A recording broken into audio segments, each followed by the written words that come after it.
we've talked about Demko and Gibson and all of these other guys, and they all come with warnings on their labels, I think is a fair way to put it, whether it's health or inconsistencies or the acquisition cost or the cap hit. My opinion on it is because they all come with warning labels, you should probably keep your 26-year-old guy in Stuart Skinner who signed for one more year and maybe not the best analogy, but throw the baby out with the bathwater here and just say, well, it didn't work again this year. Let's get rid of this 26-year-old that we spent all this time developing. But where do you come out on the goaltending conversation? What's the maybe archetype of goalie you'd like to see Bowman target this summer?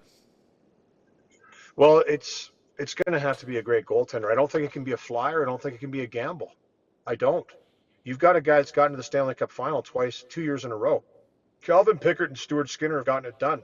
Now, it hasn't been pretty all along. There's no question about that, but there's been some real bright spots too. There's been some great stretches. So for me, and I said this before, I know he said this is one of the areas of emphasis for him. I'm not the same feeling, but for me, it's the third thing on the line for me. If obviously a goaltender presents himself that he can come in and you can acquire him, and you think he's better than Stuart Skinner,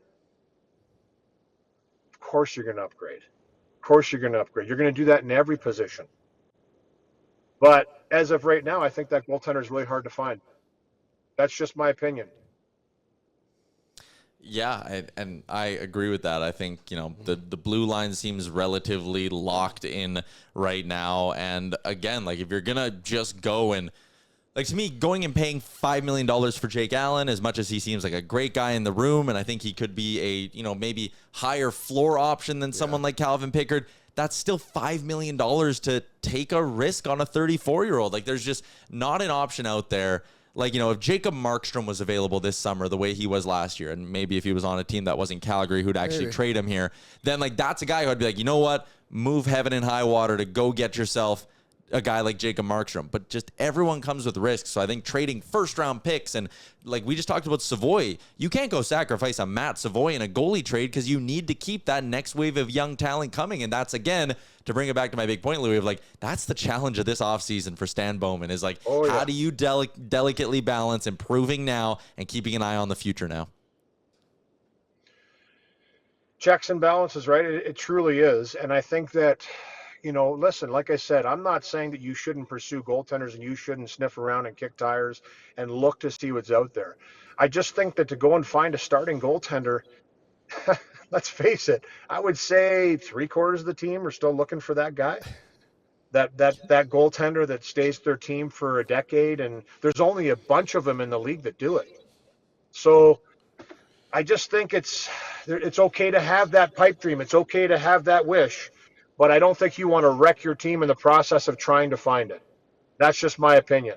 So, but I still think you could go out there and you could tweak it. You could go out there and you could bring some people in that maybe present some competition. And if it goes well, but we've also seen here in Edmonton, the three-headed monster. Remember that three-headed monster?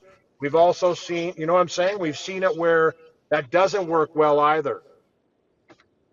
This team has a certain chemistry right now that works with these two goalies. Calvin Pickard came in, played great this year, as he was paid to do, as he's brought in to do as a backup goaltender.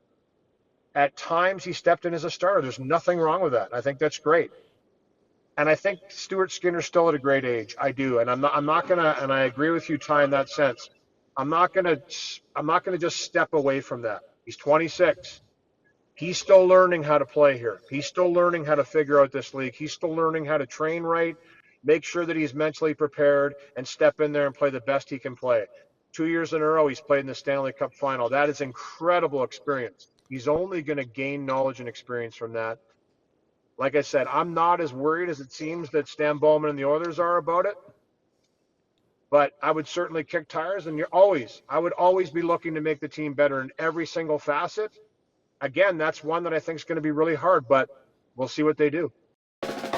What's up, Nation citizens? If you like that video, then you need to be subscribed to the Oilers Nation YouTube. Podcasts, live shows, exclusive interviews, and analysis. Everything you need from your favorite voices at Oilers Nation. And you don't want to miss any of it, so hammer that subscribe button.